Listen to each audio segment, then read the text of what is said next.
Assalamualaikum warahmatullahi wabarakatuh. Pertama-tama, marilah kita panjatkan puji dan syukur kehadirat Allah Subhanahu wa Ta'ala, karena atas berkah dan rahmatnya kita masih dapat mengikuti perkuliahan pada hari ini.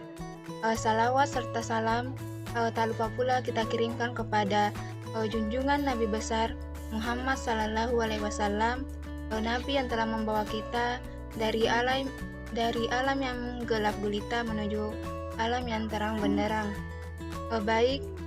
Saya Sucianti, perwakilan dari kelompok 10, akan membahas materi mengenai pengawasan penggunaan anggaran. Nah, adapun yang menjadi anggota kelompok 10, yaitu yang pertama ada Dira, yang kedua Nurul Anissa, yang ketiga saya sendiri Sucianti. Nah, adapun pengertian pengawasan menurut Winardi yaitu semua aktivitas yang dilaksanakan oleh pihak manajer dalam upaya memastikan bahwa hasil aktual sesuai dengan hasil yang direncanakan. Sedangkan menurut Basu Swasta, pengawasan adalah fungsi yang menjamin bahwa kegiatan-kegiatan dapat memberikan hasil seperti yang diinginkan. Jadi, pengawasan penggunaan anggaran pendidikan merupakan aktivitas-aktivitas melihat, memperhatikan, memonitor, memeriksa, menilai, dan melaporkan penggunaan anggaran yang dialokasikan untuk membiayai program-program pendidikan agar anggaran tersebut digunakan sebagaimana mestinya dan dapat dilaksanakan secara efektif dan efisien. Jadi pengawasan ini adalah kondisi real dari kinerja, sementara yang menjadi tujuannya adalah informasi yang tepat untuk bahan pelaporan kepada pihak yang berwenang untuk melakukan pengambilan kebijaksanaan berikutnya. Nah, untuk dapat mencapai tujuan tersebut diperlukan suatu proses kegiatan, yaitu monitoring, evaluasi, dan pelaporan. Nah, monitoring sendiri yaitu kegiatan pemantauan jalannya proses pelaksanaan rencana dan program. Sedangkan evaluasi yaitu tindakan memberi putusan baik tidaknya proses pelaksanaan rencana dan program yang berjalan. Kemudian yang ketiga, pelaporan, yaitu kegiatan menyampaikan informasi mengenai baik tidaknya proses pelaksanaan rencana dan program sebagai hasil dari kegiatan evaluasi tersebut. Nah,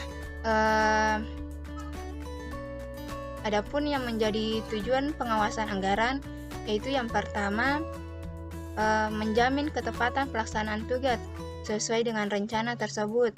Yang kedua, melaksanakan koordinasi kegiatan-kegiatan. Yang ketiga, mencegah pemborosan dan penyelewengan.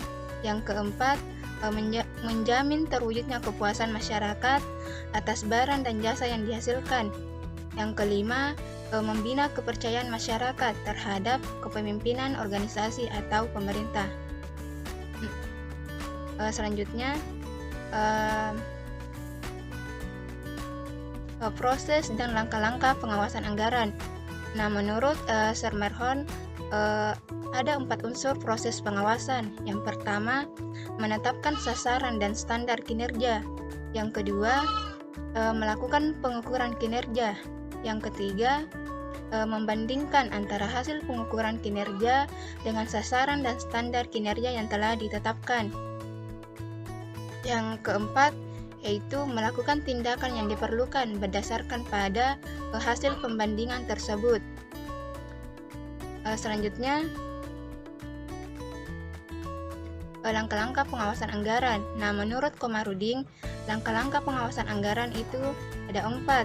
Yang pertama, pengembangan standar, yaitu di mana dalam proses pengawasan dimulai dengan cara membuat rencana pengawasan.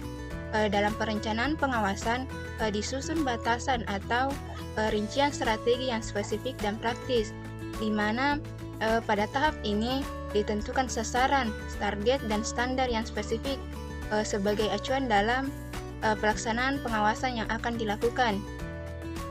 Yang kedua, pengukuran pelaksanaan.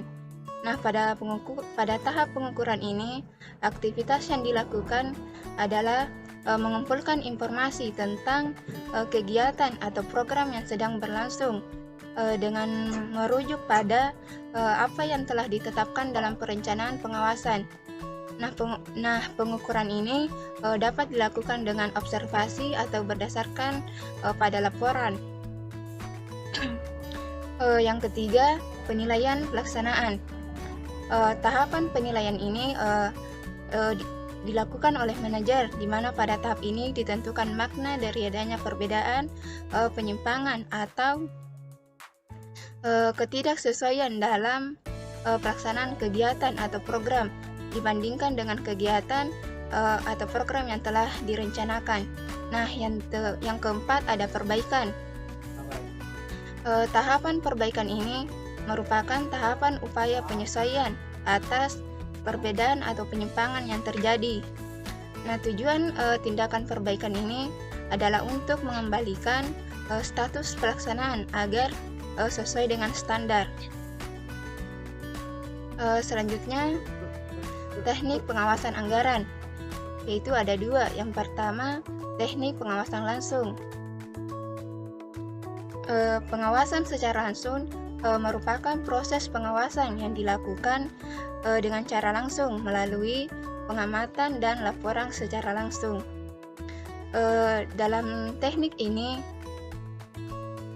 pengawasan langsung turun ke lapangan untuk melihat pegawai atau guru yang sedang melaksanakan tugas sesuai dengan uraian tugas yang telah ditetapkan.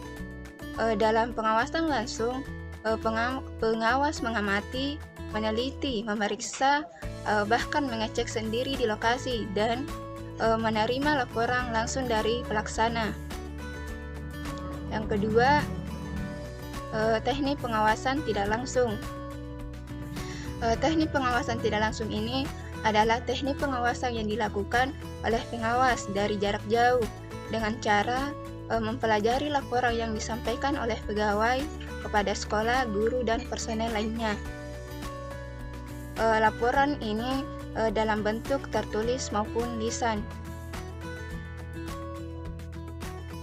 Nah, mungkin itu saja penyampaian materi dari kelompok kami. Lebih dan kurangnya mohon dimaafkan. Wassalamualaikum warahmatullahi wabarakatuh.